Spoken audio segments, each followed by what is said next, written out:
Salut la compagnie, c'est Jules Melon et aujourd'hui dans la Ciné Critique on va parler d'un western des années 90. Ouais, ça faisait longtemps que je n'avais pas parlé d'un western, mais alors, des années 90 c'était beaucoup plus rare, puisqu'à l'époque cet âge d'or, ce style de cinéma-là était bien passé on va dire. Certains irréductibles, donc comme Clint Eastwood, continue à vouloir s'intéresser au genre, et ici donc ce grand réalisateur et acteur américain décide de fermer sa trilogie western en tant que réalisateur avec cette impitoyable sortie en 1992 et qui porte un titre français qui n'a rien à voir avec le titre original. Déjà, premier coup de gueule, encore une fois, un titre français qui est mal traduit. Bon, puisque le titre d'origine c'est Unforgiven, qui veut dire impardonnable, et impardonnable c'est le titre au Québec. Et là, ils ont voulu le traduire par impitoyable. Alors certes, dans le film, beaucoup de personnages le sont, impitoyables, mais pourquoi changer le sens? Si Clint Eastwood a voulu appeler ce film impardonnable, c'est qu'il y avait une raison. Donc, un western ici qui est différent des westerns de Sergio Leone ou de John Ford, pour ne citer que cela, mais qui reprend les codes du genre tout en retournant un peu la situation. On a fait ici un western d'anti-héros, un anti-western, un western crépusculaire qui démystifie la grandeur de l'Ouest américain et qui fait la part belle à on va dire, à cette part très sombre de l'époque. C'est une histoire assez simple, non, de base, hein. C'est l'histoire d'un ancien tueur, William Money, joué par Clint Eastwood lui-même, qui s'est rangé, voilà, avec sa famille. Il a eu sa femme, qu'il a sorti de l'alcool et de la violence. Malheureusement, cette femme est morte, mais il continue à s'occuper de ses enfants, avec sa ferme. Il élève ses porcs et tout. Mais il a des problèmes financiers, des porcs malades et compagnie. Et un beau jour, il accepte, un peu forcé malgré lui, un contrat proposé par un jeune cow-boy qui veut devenir un tueur et tout, hein, et qui lui propose d'aller tuer deux cow-boys pour une bonne récompense. Deux cow-boys qui ont défiguré une prostituée.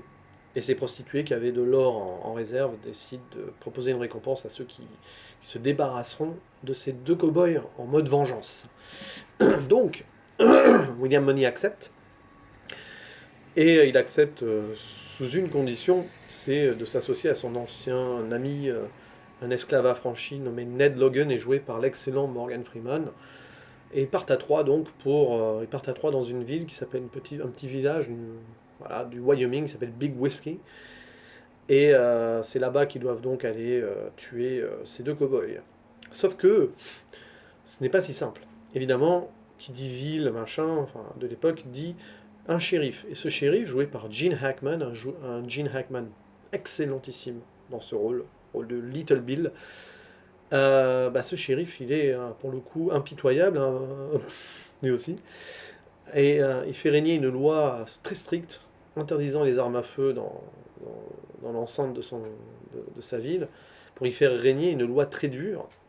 C'est un personnage qui, on sent, tient à sa communauté, mais qui tient aussi à se faire respecter, et qui est pas manichéen du tout. Il est entre la bonté et la méchanceté pure.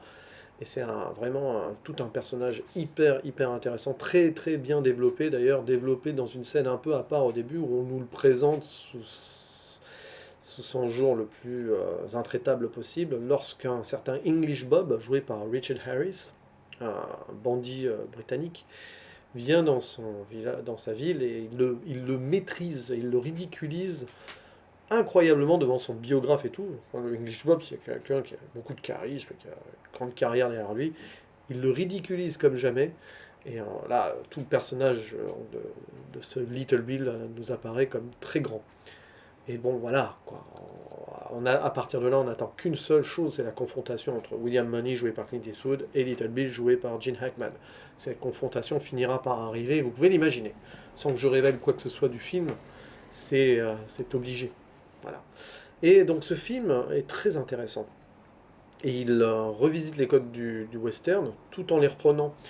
Vous avez bien sûr ce cow-boy solitaire un peu, machin, rédemption, fraternité, chevauché, vengeance, violence, récompense.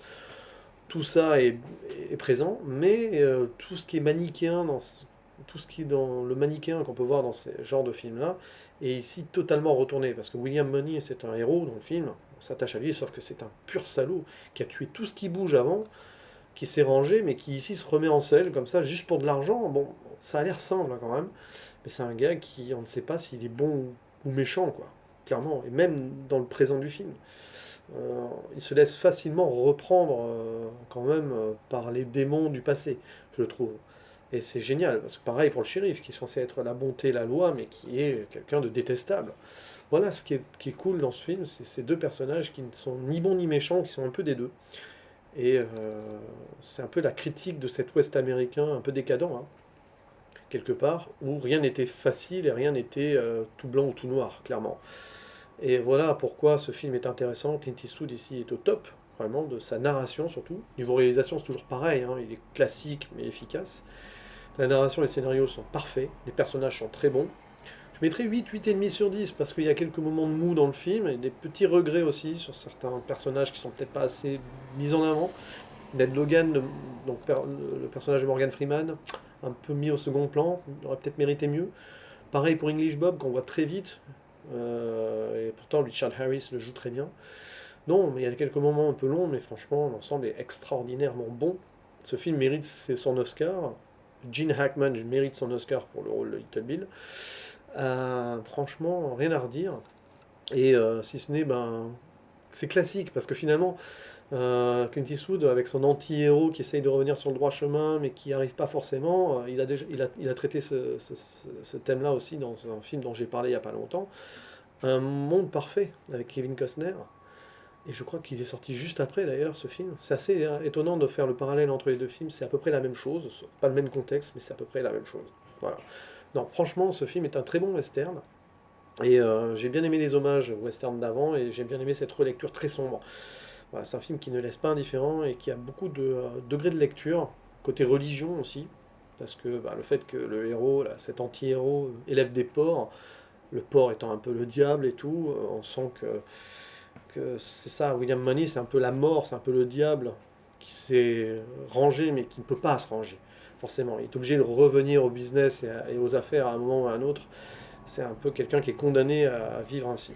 Malgré le fait qu'il ait une femme qui l'a aimé, malgré le fait qu'il ait des enfants, tout ça, c'était obligé qu'il retombe dedans. Voilà, non, c'est un film vraiment cool, très bien mené, bon, voilà, un peu long parfois, même si certaines scènes auraient mérité d'être plus développées. Tout ce qui tourne autour des prostituées, c'est intéressant, mais c'est secondaire.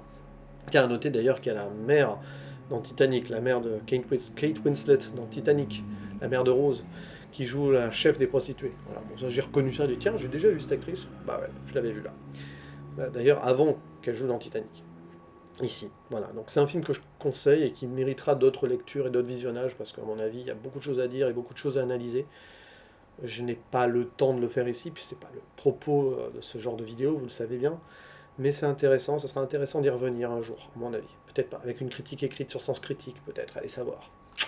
Même si tout a été plus ou moins dit, tout a dû être dit dessus de toute façon, donc... bref, à la prochaine, ciao.